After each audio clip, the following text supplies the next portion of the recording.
What's going on, everybody? It's the Hook Cam, and obviously Joe Burrow was just drafted by the Cincinnati Bengals. And this pick had kind of been etched in stone for a couple of months now. People pretty much knew Joe Burrow was going to go to the Bengals, and I really wanted to see exactly how I think that Joe Burrow is going to help this football team. And we all have to understand that obviously football is a team sport, cliche saying, right? Football is a team sport, and there's a number of things that needed to change in order to have the Bengals to be successful for this season. First things first, I think that their offensive line does need a little bit of work. However, they are getting their last year's first-round pick back, Jonah Williams. That's going to help tremendously. And all in all, when you look at it, there are some solid pieces on that offensive line. But how exactly is Joe Burrow going to help this football team? And I took a look at some stats last year that I think told a lot about the Bengals and their troubles moving the football down the field. First thing that stuck out to me was that the Bengals were 24th in the league in third down conversions at 36%. It's really difficult when you're only converting. It's 3 times out of 10, maybe 4 times out of 10. That's tough to win a football game with that conversion rate. Is it impossible? No, because if you convert the critical third downs, you're going to be okay. This is when I started to notice things obviously weren't great for the Bengals, and you don't really need the stats to tell you that, but just more as to why I think they were having trouble. The second thing that really stuck out was their red zone, how many attempts they had per game, and also how many times they scored. They were 21st in the league with 3 red zone trips per game, and they were 27th in the league with red zone scores per game at 1.3. So that tells me that they have trouble moving the ball down the field, converting third downs, obviously. And once they do get to the red zone, they aren't scoring touchdowns enough. And it's a very obvious statement. I know a lot of you guys are going, yeah, obviously, that makes sense, Cam. You don't need to be a rocket scientist to figure that out. But where does Joe Burrow help? And the first thing that I wanted to take a look at was some of this Bengals film, right? And we kind of take a look at this first third down here from Andy Dalton. He's going to try and hit this comeback or curl from his number 1 receiver out here. This is a ton of space to work with. And he really doesn't have any pressure in his face in this pocket. He should be able to step up and deliver a catchable ball, but he skips one to his receiver, right? Third down lost early in the game. Earlier in the season, right? We missed this first down. You can't get the ball moving downfield. He really doesn't have any pressure in his face. That's a ball that should be completed for an NFL quarterback.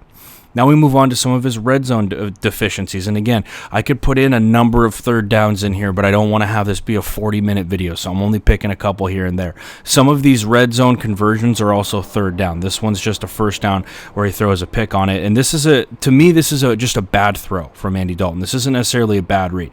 Number 3 is going to come up here, step on the toes of this defensive back, and then work out. And we're going to have the same thing, I believe, with our, we're going to get a curl with our number 1. And he can go to either of these two guys because they're both open. And I don't hate this decision from Andy Dalton, but I hate where this ball's thrown. This ball's thrown behind him. This is an easy interception for this kid. Easy interception. And things like that can't happen. And it's obviously they can't happen for you to have a successful football team. To me, that's not the scheme. That's nothing more than Andy Dalton throwing it. That's a bad ball from Andy Dalton. To me, I look at what Joe Burrow can do, and I think that he hits a lot of these throws. I think he's very smart, especially when you go empty and you really force that defense's hand. Joe Burrow does an excellent job of excelling in those situations. Now here we have another example of the Bengals inside the opponent's territory once again. And we're going to have another interception from Andy Dalton. This one, to me, is a panic throw, right? Pressure in his face. He panics. He gets rid of it just to whoever he thinks is open. And obviously he's going to work up behind that backer and trying to kind of work in this zone in between the backer and safety. But Andy Dalton panics and puts this thing too far in front, and it's an easy interception for the safety. And I think that Joe Burrow is much smarter he was smarter with the football when he was in college. Now again, Joe Burrow hasn't taken a pro snap. This is all speculation. This is going off of what I've seen from LSU and the composure that I saw from him. Game in and game out. Big third down. Every single game it felt like this kid was converting in the biggest circumstances. Now here's another example. And this to me is just a bad throw from Dalton. This isn't scheme to me. This isn't the receiver. This is a bad ball from Andy Dalton. And I don't want to sit here and rip on Andy Dalton. I really hope that he does go to another team and has success. This is just a really simple slant. And that ball has to be on his upfield shoulder. And instead, it's way up top, way over his head. There's no chance this dude's catching the ball, and it's right in the lap of another defensive back. Those are some very difficult, bad breaks, I should say. Not difficult throws. Those are bad breaks for a football team. And it didn't seem like Andy Dalton was as sharp as he had been in years past. Even though earlier in the season, he's thrown for 400 yards a game. It's just a bad ball. This ball's behind him. Like I said, not a chance that this receiver's catching this football. Look at where this thing ends up, man. There's no chance that we're bringing that in. That ball needs to be on his upfield shoulder, right in stride, so we can catch and move upfield. And like I said before, that's not scheme to me. That's Andy Dalton making a bad decision. Now, here's another example, right? We're going to have a stop and go from our number 1 up top, okay? And I understand why he throws this ball. He's staring down this safety, and he's thinking there's no way this dude's going to get all the way across the field.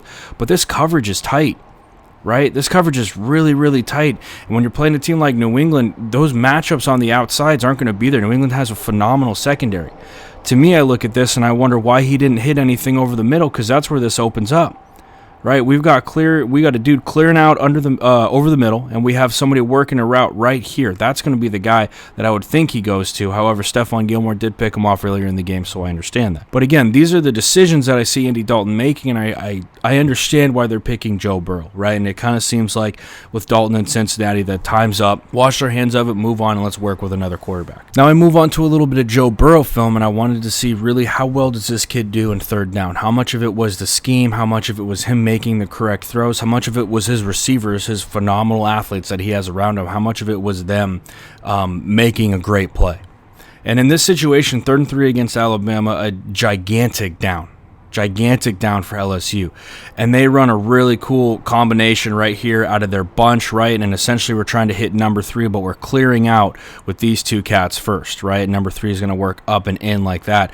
But again, this is just phenomenal presence from Joe Burrow. Number 1, I love the processor he's got upstairs, right? We're checking our flat really quick. We see that we got a safety or a corner here who's going to come down and make a play on that. So we move our eyes to the back side, we let this thing clear, and we're going to just pick whichever guy's open, right? We've worked upfield with number 3 and we've cleared out. We technically have 2 guys on 1 up here. And this cat who's in man coverage on this dude, he's never going to get there. And we can see that this backer's trailing with our crosser right here. We're going to hit our underneath every single time. Good ball, good catch, first down. And it's easy throws like that. That number 1, yes, his coach put him in the position to make those throws. Absolutely. But it wasn't like any person, any football player in the nation could have made throws that Joe Burrow made. I think that he did a great job of processing a defense, right, especially when they went empty and forcing that defense's hand. I think he was one step ahead of where that defense was. Now, in this situation, there's a phenomenal play by the running back right here, Clyde Edwards-Helaire. 100% phenomenal play. But again, I love the decision that we made here.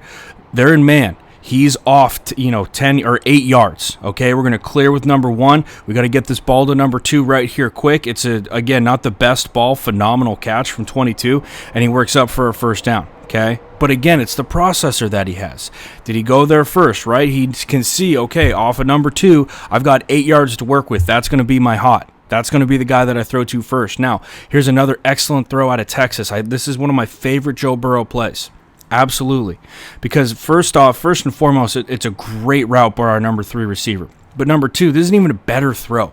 In between 2 safeties, in the red zone, you don't have a ton of room to work, right? And what's going to happen on this is this receiver is going to clear this backer and work up right in between these 2 safeties. Now, the backer's not going to friction because we're going to pass off anything underneath. They have to be looking up front, okay?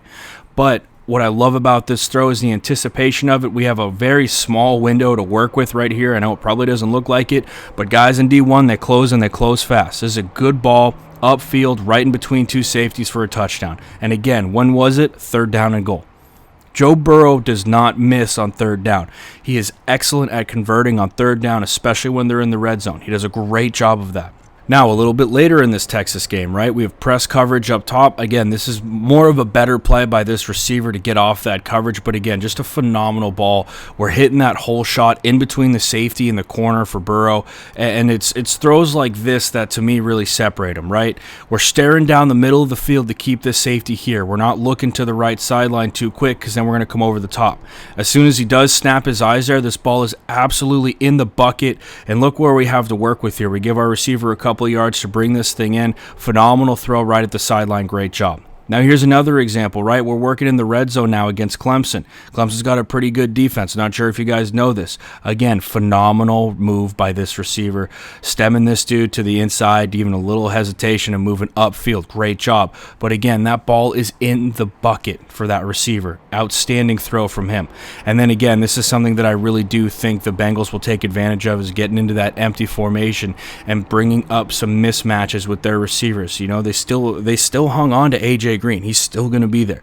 They still have other receivers to work with. And one thing that Joe Burrow really excelled at was his receivers in the slot and having them be able to beat whoever that safety or corner is, because chances are it's not their number one guy, right? And then throwing them a catchable football. This ball is a high-pointed back shoulder for 6 to go get. I think that any receiver in the NFL, if they're in the NFL, chances are they got a chance to make this catch.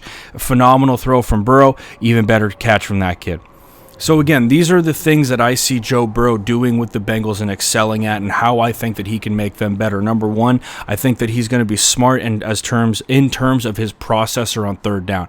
I think he's going to be very good at being able to read coverage, get that ball to the right guy quickly, and move on with their drive. The second thing, I think that he's going to be able to convert a little bit better in the red zone. I think that his mobility's probably got a lot to do with it as well. I think that if there is a broken play, he's going to be able to break the pocket. He is going to be able to step up. The kid's slyly athletic. Okay, and I think that will translate to the NFL.